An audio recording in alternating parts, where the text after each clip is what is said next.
The movie begins at New York Airport, where Chloe, a college student, calls her mother Irene to tell her that she has arrived. During the call, she learns that her father's birthday party has been cancelled because he was suddenly called into work. Since her father, Rayford, is a pilot, Chloe decides to wait at the airport in order to see him.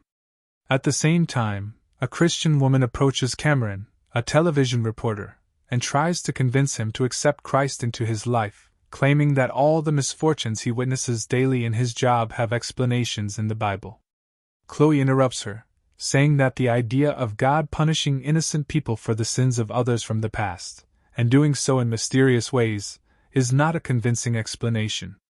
The woman then leaves, and Cameron thanks Chloe for stepping in, while she explains that her mother is also extremely religious. In the parking area, Rayford removes his wedding ring before meeting the flight attendant Hattie. When they enter the airport, he spots Chloe and rushes to hug her, but she does not look happy because she noticed he was flirting with the flight attendant. She confronts him, explaining that his relationship with her mother has been troubled for a long time. Rayford responds that they married very young and that people change over the years, adding that Irene has become obsessed with religion, making it impossible to live with her. Chloe notices that her father is not wearing his wedding ring and scolds him, believing he only agreed to work that day to spend time with Hattie. However, Rayford ignores her remark, gives her his car keys, and leaves. Afterward, Chloe agrees to have coffee with Cameron, and they talk about how strange it is that people thank God for disasters. During their conversation, a staff member interrupts them and hands Chloe 2 tickets to a U2 concert in London, which were meant for her father. She is told that her father waited 2 weeks to get them, proving that he had planned the trip in advance, and that the emergency work call was not real. Chloe becomes very upset and gives the tickets to Cameron, asking him to deliver them to her father instead. Later, Cameron and Rayford board the plane, while Chloe goes to her father's car and finds his wedding ring inside. Chloe returns home, greets her brother Ramy, and then sits down to talk with her mother. At first, the conversation is calm and friendly, but it quickly becomes tense when Chloe mentions what happened at the airport. Irene begins preaching, which makes Chloe angry, and she walks away.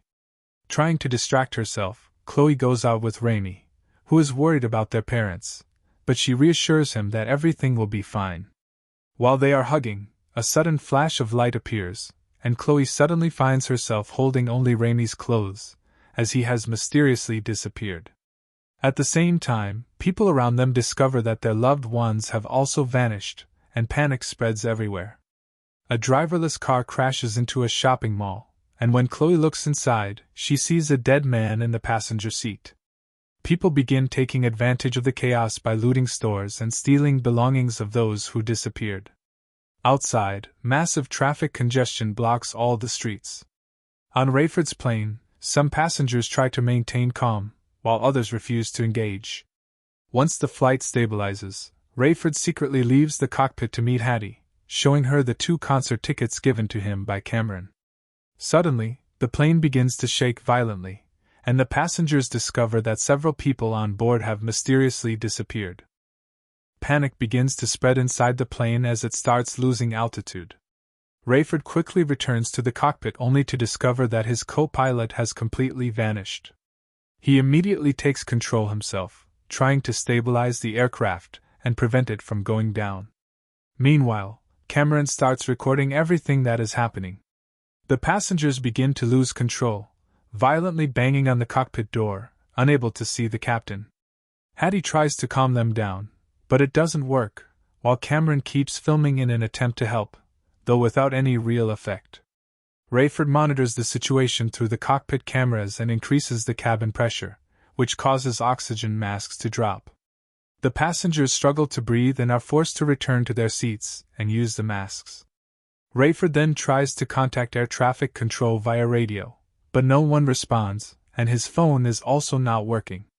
As things calm down slightly, he restores normal pressure and goes out to address the passengers in a firm voice, ordering them to stay seated. He believes panic is the worst enemy at this moment, and that they must remain calm until more information becomes available. Hattie notices that another flight attendant has also disappeared and goes to the cockpit in a state of shock, asking Rayford to reassure her as the situation continues to worsen with passengers leaving their seats. At the same time, Cameron resumes filming and interviews passengers. Everyone insists they didn't see anything unusual and that the disappearances happened instantly, leaving only clothes behind. On board, a woman panics and goes to the bathroom to take a sedative, then returns claiming she knows none of this is real. Cameron tells her to go to sleep, but he notices she has written the words, "not real," on her hand. A Muslim passenger suggests that everyone should pray, but another passenger interrupts, arguing that they all follow different religions and cannot share one prayer. Tensions begin to rise among the passengers. Meanwhile, Rayford announces that the plane is returning to New York. Outside, Chloe manages to push her way through the heavy chaos in the city. After several struggles and fights, she reaches the parking area searching for Raimi, but she is forced to run when a small plane suddenly crashes into the ground and hits a car. With no other choice, she continues on foot. Along the way, two motorcyclists steal her brother's bag. Moments later, a major accident occurs on a bridge, and a school bus falls into the river. Chloe rushes to help the passengers, but discovers the bus is empty. She quickly reaches the city center and tries to call home, but no one answers. Cars crash everywhere, and ambulances arrive to take the injured. Chloe runs toward them, fearing Raimi might be among the victims, but the police force her back. She continues through the city until the glass doors of a jewelry store suddenly explode. The body of a dead thief is thrown outside, and the store clerk comes out holding a gun and aims it at her, forcing her to escape. Chloe arrives at the hospital and notices a sign that reads, "The end is here." On television, she sees news reports confirming that disappearances are happening all across the country and chaos is spreading rapidly. The hospital is full of people desperately searching for their loved ones, and Chloe cannot even get inside. She decides to sneak in through the back by breaking a glass door. Inside, she passes dozens of people in the corridors until she reaches the neonatal ward, where she finds a message stating that all newborn babies have disappeared. A woman appears behind her and tells her that the disappearances are not limited to babies or even children of all ages, but have happened worldwide, not just in the United States. Meanwhile, Rayford returns to the plane and discovers another aircraft on the same flight path. He tries to contact it but receives no response, realizing that its pilots have also disappeared and only a few passengers remain. Hattie rushes to instruct everyone to fasten their seatbelts. Rayford manages to maneuver the plane and narrowly avoids a collision, but his wing strikes the other aircraft as it climbs. Cameron looks out the window and watches it crash and burst into flames.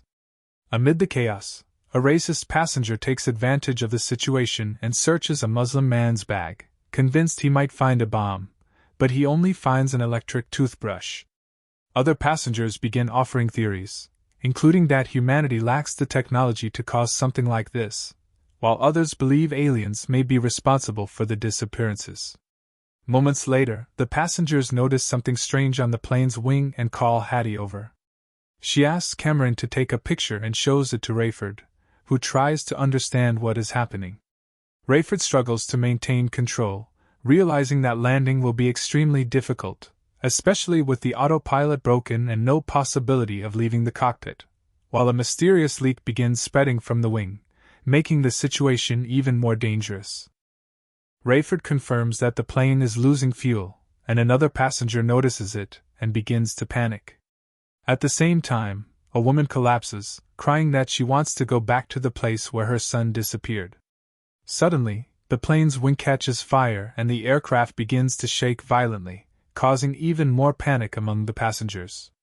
Hattie and Cameron try to calm everyone down, insisting that they must stay composed to avoid making the situation worse, but their efforts fail. Cameron contacts Rayford to report what is happening. Rayford explains that there is nothing he can do except try to reach New York before the fuel runs out. Eventually, the fire goes out on its own, but due to the amount of fuel already lost, they are forced to begin their descent earlier than expected. Meanwhile, Chloe returns to her neighborhood and finds people crying in the streets over their missing loved ones. She rushes home and discovers complete chaos. Her mother's jewelry is scattered in the bathroom, and the house phone has only a voicemail filled with static. Her mother, Irene, angrily throws the Bible out of the window. Chloe then goes to speak with the local pastor, who explains that what is happening is called the rapture, and that those who disappeared have gone to heaven. He admits that despite years of preaching, he himself was never fully convinced, but believes that God has taken the believers and children to protect them from the coming dark times. However, this explanation only angers Chloe more, and she yells at him before leaving. On the plane, Rayford searches through his co-pilot's belongings and finds a watch engraved with a Bible verse stating that believers will receive eternal life. He also finds the other flight attendant's belongings, including a notebook filled with religious study notes. Rayford begins speaking about the rapture and tells Hattie that his wife knew everything from the beginning. Hattie dismisses it as nonsense, gets angry, and leaves the cockpit. In the cabin, a female passenger suddenly snaps and reveals that she has a gun, demanding the truth because she believes the crew is involved in her daughter's disappearance. Cameron tries to calm her down.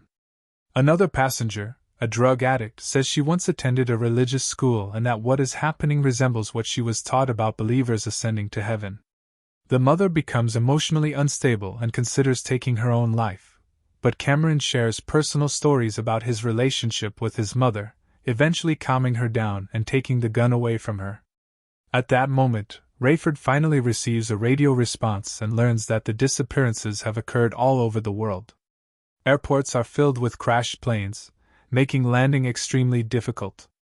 He is instructed to land inside the city. Before he can object, the radio cuts out again. Since Cameron has a satellite phone as a reporter, Rayford asks him to call Chloe, but Cameron says he has been trying all day without success, then shows him the sad note she wrote on the concert tickets. Rayford admits he wants to apologize to his daughter, realizing that his broken relationship with his wife was not her fault but his own, because he constantly ignored her whenever she spoke about faith. Meanwhile, Chloe is standing on a bridge overlooking the city, apologizing to her mother for how she treated her in the past. Just before she can jump, Cameron's call finally reaches her. She is able to speak with her father, and they tell each other they love one another, agreeing that her mother was right about many things. Rayford says he is not sure if there is a safe place to land, but the call suddenly drops. Still, hearing his voice gives Chloe hope. She gets down and rushes back into the city, taking an abandoned bicycle to move faster. At the same time, Rayford tells the passengers about their slim chances of survival and asks them to begin praying as the descent begins. Chloe arrives at a construction site, climbs onto a truck, and clears the area by moving obstacles out of the way. She manages to reconnect with Cameron and tells him she has found a possible landing spot. Rayford uses a compass app to determine the coordinates after the navigation system fails, and Cameron sends him the location via phone, guiding the plane through the darkness as fuel runs dangerously low. The plane begins its descent while Chloe starts a large fire using nearby fuel tanks to create a landing signal. The flames become visible from the sky, allowing Rayford to spot the location. Chloe rushes to get out of the way but gets into an accident while trying to escape. The plane lands but hits several cables and shakes violently before finally stabilizing with a slight tilt. The wing nearly hits Chloe, but she narrowly escapes in time. The aircraft finally comes to a stop after sliding forward, avoiding a massive fuel tank by seconds, and everyone survives the crash. After the fire Chloe started dies down, the passengers exit using the emergency slide.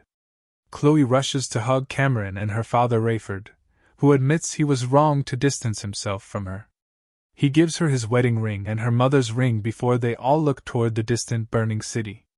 Cameron says that what has happened is the end of the world, but Chloe looks toward the horizon and says it might actually be just the beginning. Thank you for watching, and don't forget that your opinion matters to us, so make sure to leave your feedback in the comments and subscribe to the channel.